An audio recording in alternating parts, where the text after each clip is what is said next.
The golf swing may look really simple, but it's not that simple. How do the pros make it look so simple? What can make the golf swing so simple? That is what I'll be talking about today. I'm Jasper and welcome to my capstone project. The main thing I wanted to know is, how does a golfer's swing influence the path and distance of the shot?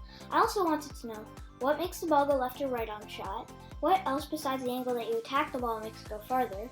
What is the most important element in a golf swing? What makes the ball go straight in a golf swing? And finally, do different golf swings make different impacts on a golfer's game? For my interview, I decided to interview the head pro at my golf club. His name was Bill. Bill told me about the TrackMan. He told me that the TrackMan was a launch monitor and that they use it for two things: club fitting and teaching. Do you think TrackMan is a useful tool to change a person's swing? Yeah, it's twofold. It's it's very important to use our eyes to see what the golf ball is doing and what the body is doing. But this it gives us some information that we can't see with our eyes or with video. And it tells us what's really happening with the club face, because the club is moving at 100 miles per hour. It's pretty fast. It's pretty hard to see where the club face is actually pointing when it's moving that fast.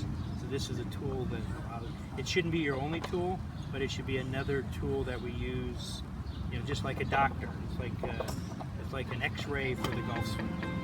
On the TrackMan, you see many results in different areas. That's what I really like about the TrackMan. So for my site visit, I hit a couple of golf balls and Bill showed me the TrackMan's results. These are all of the elements in the TrackMan's results: carry, which is how far the ball goes; club speed, ball speed; smash factor, which is ball speed divided by club speed; launch angle, the angle that the ball takes off; spin rate; club path, the out to in or in to out movement of the club face; face angle, face to path, which is the difference between the face angle and the club path; and finally attack angle, which is the angle that the club attacks the ball. Bill was a great person to interview because we already knew him and planning for it was easy. Bill also showed me the golf club's head separated from the shaft. I felt both the shaft and the head. The shaft was so light. I learned a lot from that interview. The first key element in a golf swing is your pre-swing. A good golf swing starts with good posture. Having good posture means standing upright with a relatively straight back and your knees should be slightly bent. When you take your stance, your feet should be shoulder width. This is important because you want to have a good athletic base, kind of like when you're up to bat in a baseball game, to keep your balance. Another key element in a golf swing is power. Power can produce variable ranges, though it takes practice to make it effectively work. Most amateur golfers swing at the ball as hard as they can, but this method isn't good. The power in a golf swing isn't about how strong you are. Jim McLean said you have 4 power sources in golf: wrist motion, arm motion, shift motion, and rotation. The last basic element in a golf swing is timing, which is actually one of the most important elements because it connects all of the different parts of your body into one motion. One great quote I found by Ben Hogan was, on the backswing, the order of movement is hands, arms, hips, and shoulders. Going a bit deeper into the golf swing, we would find categories like the angle that you attack the ball, impact, and the shaft plane shift. Your angle that you attack the ball makes the ball go farther. Your front shoulder should be higher than your back shoulder at the start of your swing. During your swing, you should turn your shoulders away from the ball if you want a reasonable amount of loft on the shot with your driver. A common mistake is that people move ahead of the ball and their downswing is straight.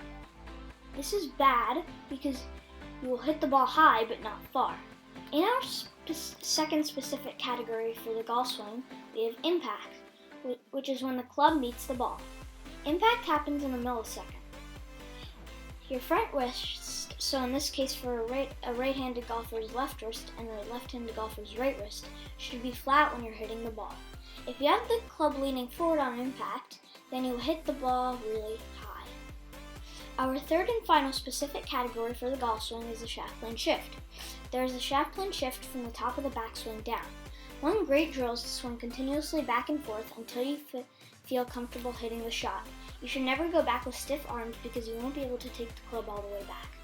In conclusion, the golf swing isn't that simple. It takes practice to become a good golfer, but you can make the golf swing look really easy if you work at it. This is my golf experience. If you want to check out my blog, scan this QR code or go to the link to check out my blog posts. Thank you for watching Jasper's Capstone. I really hope you learned at least one new thing about the golf swing today. Thank you. And FYI, I'm not a golf pro, and I'm an ordinary 5th grader.